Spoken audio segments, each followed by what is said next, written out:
যুক্তরাষ্ট্রের সঙ্গে টানাপোড়েনের মধ্যেই চীন সফরের ঘোষণা মোদির, আসবেন পুতিনও। ভারতের প্রধানমন্ত্রী নরেন্দ্র মোদি দীর্ঘ ৬ বছর পর চীন সফরে যাচ্ছেন। যুক্তরাষ্ট্রের সঙ্গে টানাপোড়েনের মধ্যেই তার চীন সফরের ঘোষণাটি এলো। যে সময় মোদি ও বেইজিং অবস্থান করবেন, ঠিক একই সময়ে চীন সফরে যাবেন রুশ প্রেসিডেন্ট ভ্লাদিমির পুতিন। এই জন্য আগুনে ঘি ঢাললেন মোদি। ভারতীয় সংবাদ মাধ্যম এনডিটিভির খবরে এ তথ্য জানানো হয়েছে। প্রতিবেদনে বলা হয়েছে, চীনের তিয়ানজিনে ৩১ আগস্ট থেকে ১ সেপ্টেম্বর তারিখে সাংহাই সহযোগিতা সংস্কার শীর্ষ সম্মেলন অনুষ্ঠিত হবে। মোদি এই সম্মেলনের উদ্দেশ্যে চীন সফরে যাবেন। নরেন্দ্র মোদি ২০২০ সালে হিমালয় অঞ্চলে ভারত ও চীনের সেনাদের মধ্যে সংঘর্ষের পর এই প্রথম চীন সফরে যাচ্ছেন। তিনি সর্বশেষ চীন সফরে গিয়েছিলেন ২০১৯ সালে। তার এই সফর নানা কারণে গুরুত্বপূর্ণ বলে ধারণা করা হচ্ছে। বিশেষ করে যুক্তরাষ্ট্রের সঙ্গে এক প্রকার তলানিতে ঠেকার পর হয়তো চীনের সঙ্গে সম্পর্ক মেরামত জরুরি বলে মনে করছেন দিল্লি। মার্কিন প্রেসিডেন্ট ডোনাল্ড ট্রাম্প ক্ষমতায় আসার পর বিশ্বের ৩ ক্ষমতাধর দেশ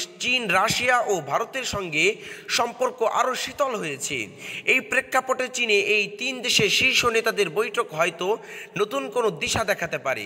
সম্প্রতি কাশ্মীরের পেহেলগাম হামলা ঘিরে ভারত পাকিস্তানের যুদ্ধে ইসলামাবাদের প্রতি চীনে প্রকাশ্য সমর্থন দেখা গেছে। তারপরও চীনে এসসিওর আঞ্চলিক সম্মেলনে ভারতে এই অংশগ্রহণকে ইতিবাচক হিসেবে দেখছেন অনেকে। ধারণা করা হচ্ছে এসসিওভুক্ত দেশগুলোর সঙ্গে আলোচনায় আঞ্চলিক নিরাপত্তা, সন্ত্রাসবাদ এবং বাণিজ্য ইস্যু উঠে আসবে।